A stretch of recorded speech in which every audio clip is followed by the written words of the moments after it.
How to file taxes for free with Wealthsimple Tax. Hi guys, welcome to our channel. Let's begin. First of all, you want to open up any web browser and head over to wealthsimple.com.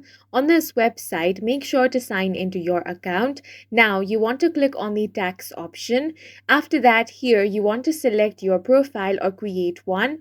Now, to file taxes for free with Wealthsimple Tax in 2025, you can use their basic plan, which allows you to pay what you want, even $0. You can file up to 2 returns without restriction, and the software is user-friendly, making it easy to navigate the tax filing process. So go ahead and select the basic plan.